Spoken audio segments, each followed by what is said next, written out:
कालो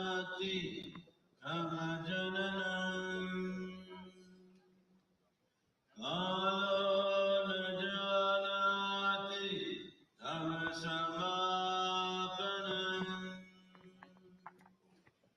दृष्टो मया तव महाकारः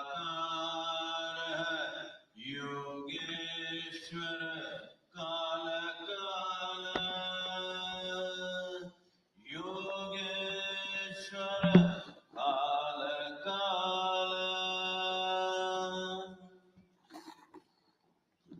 It's our great pleasure to have Sri Yogi Adityanath ji. He's a yogi first and then the chief minister.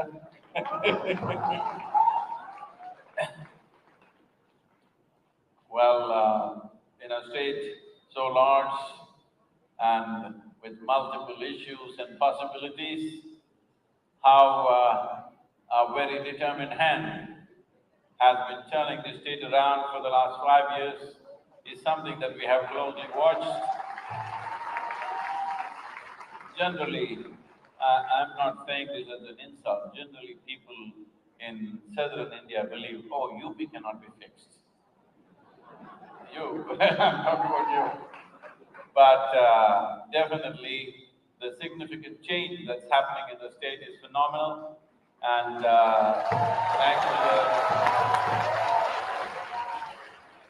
thanks to a very determined hand and all of you, of course, the youth participating in that process, otherwise it wouldn't be possible. Having said that, UP is one of the most significant agricultural regions, not just in India, but in the world. You have a possession of the largest segment of the Ganga Basin. Ganga Basin, for thousands of years, have been considered as one of the most potential agricultural regions on the planet. And it has spawned many civilizations and cultures. I was traveling in Eastern Europe, in Bulgaria, and that region, they all claim they came from the Gangetic Plain. Long time ago. Today they're all Europeans, but they have maintained a few elements of this. So, in an abundant place like this, what is the problem? Well, the problem is just this, that from 1950s onwards, in the last 70 years, about 90% of the green cover or the tree cover is gone in the Ganga Basin. And we built Indian railways from it. We have enjoyed that. We have benefited from that. But it's time to put it back. In many ways, India's agriculture, what happened was, in 1940s and 30s, we had terrible famines in this country. Especially in 1942, nobody can forget that famine where it took 3.2 million people. So, to cross over this famine problem, we approached India's agriculture with emergency measures. We tried to build a bridge across famine situations, which was very important.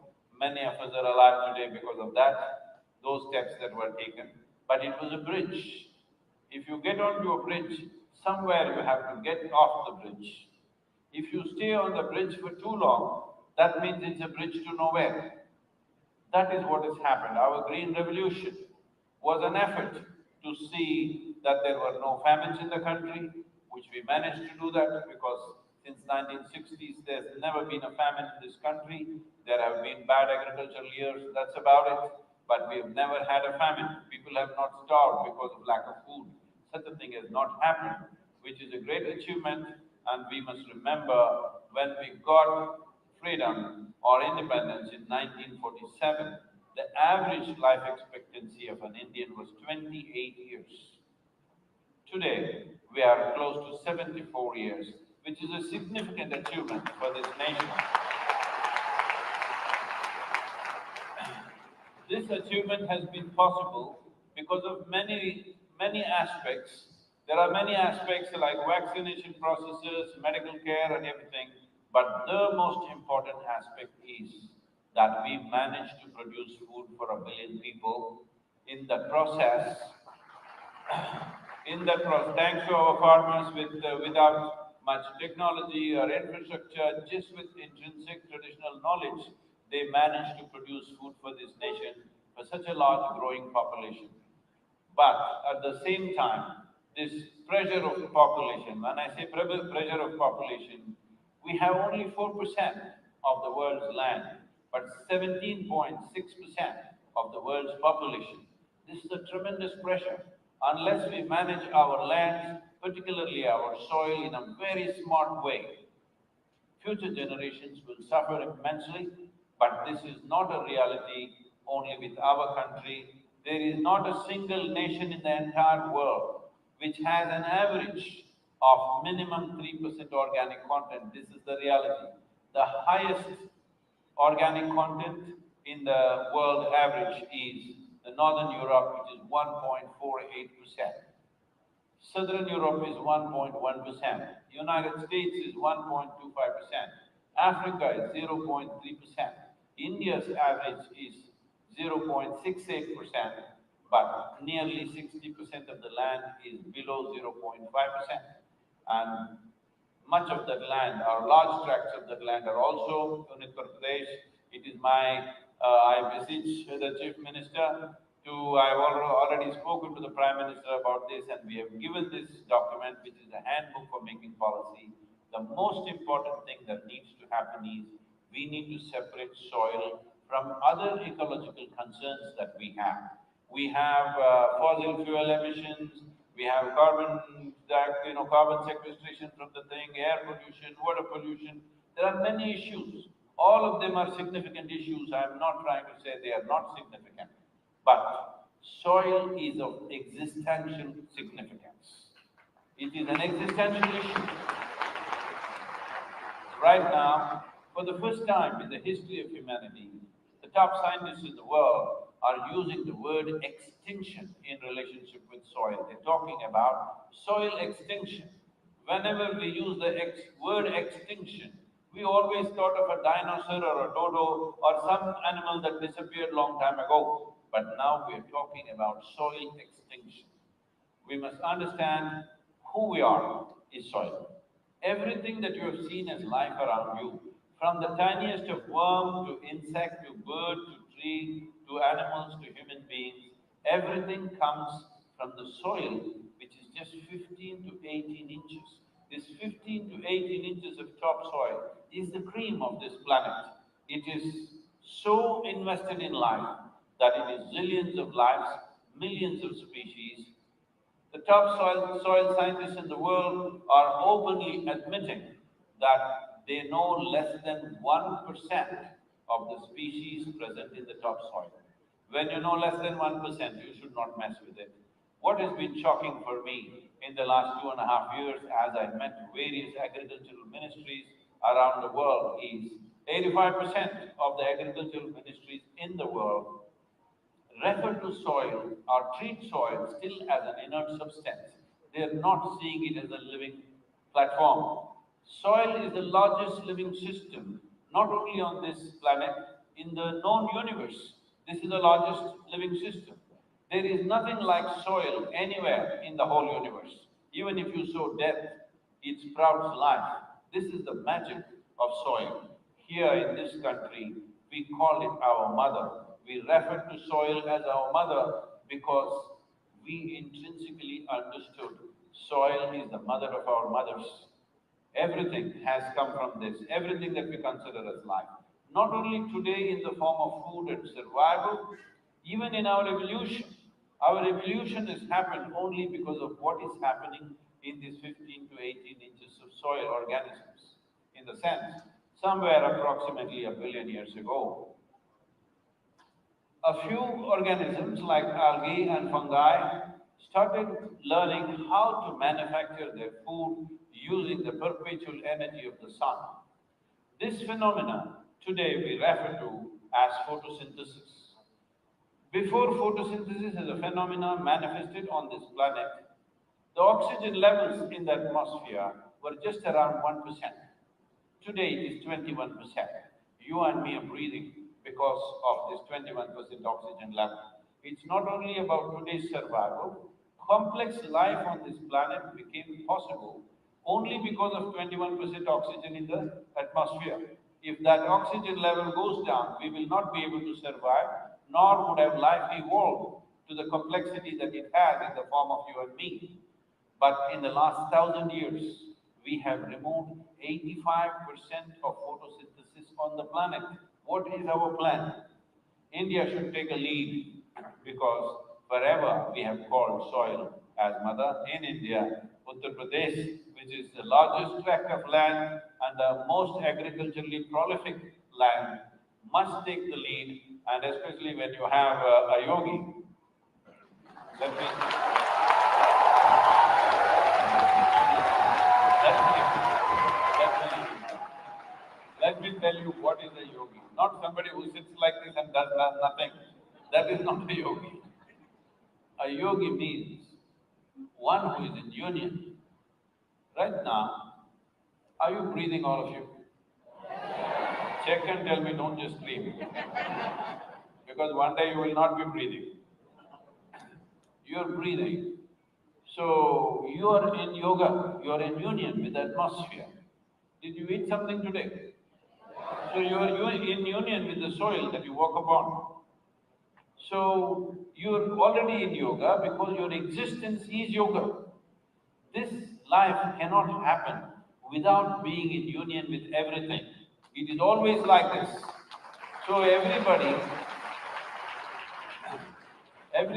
is a yogi, but unfortunately unconscious yogis. See, if you become unconscious, right now if you become totally unconscious, whether you're living or dead doesn't make much of a difference, isn't it? Hello? So if you're an unconscious yogi, that's what it means. Your yoga is dead. If your yoga comes alive, that you become a conscious yogi, consciously you're one with everything, then you are a yogi. All right? So yoga does not mean twisting and turning. Yoga does not mean doing some weird things. Yoga means you know the oneness of existence around you. So naturally you're sensitive to life. With this sensitivity, if this leadership has this sensitivity, definitely transformation must happen, and I'm very confident it will happen, considering the economic situations. Considering the economic situations, considering various other compulsions that government may have, social compulsions, economic compulsions, political compulsions, there are so many other things. In all this, my only fear is it may not go at the speed at which we want it to go. This is why, Yogi is, everybody calls him firebrand. So,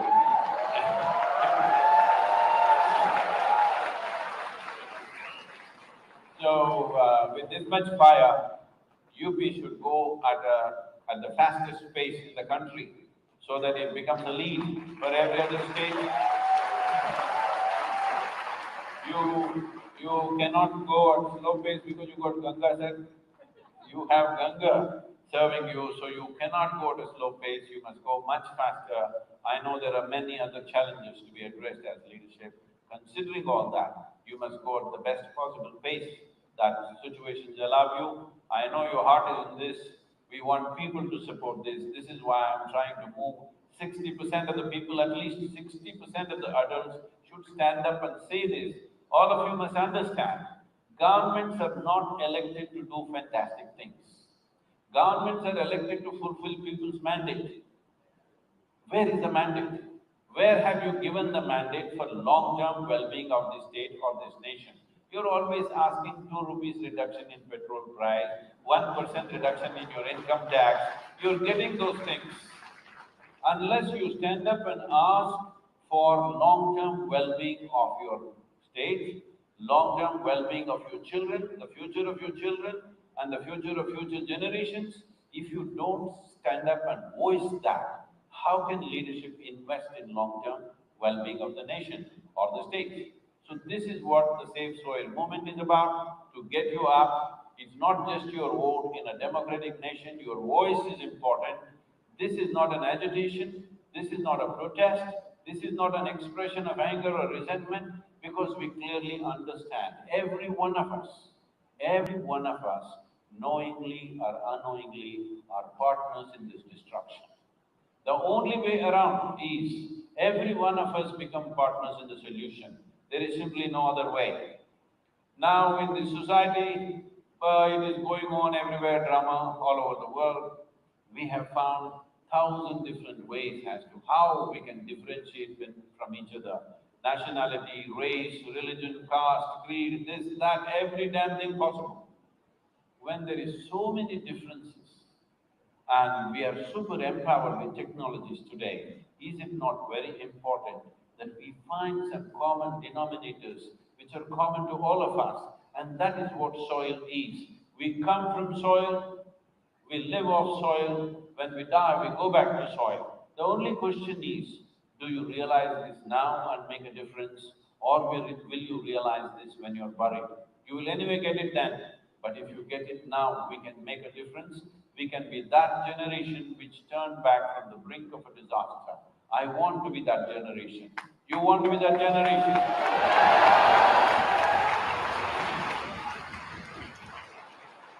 This happened.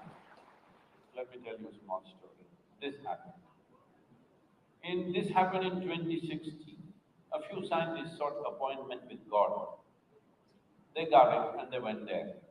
They told God, "You've done pretty well with creation, but it's time you retire because everything that you can do, we can also do." So God asked, "Is that so? What is it that you can do?" They said, "Look here." They dug up some soil, made a vague image of a human child. They did all kinds of experiments and the child came alive within a few minutes. God said, "That's very impressive, but first get your own soil." So this is something that you must understand. There is no substitute for soil. There is simply no substitute for soil. Young people, I'm telling you, because as I travel around the world, these 27 nations and also before that United States, everybody is saying, "Sadhguru, my friend has made an app that will solve every problem." You think food is grown by Swiggy or something? An app may deliver food to your doorstep, it is fine, it's a service. But somebody has to cook it, somebody has to grow it, it has to come from the land. There is no substitute. Somebody wants to grow it at the wall, somebody wants to grow it in the air, somebody wants to grow it in water. Do whatever you want. It all comes from the soil. Clean water, pure air, and nutritious food, everything comes from soil. And these are the ingredients, are fundamentals for a good life. We do not know the future generations whether they will choose to live well or not, but it's our business to see the fundamental foundations for good life are there for them because the previous generations gave it to us. It's very important. We pass on soil as a living soil, a vibrant living soil, a living mother, not a dead mother for future generations. Thank you very much.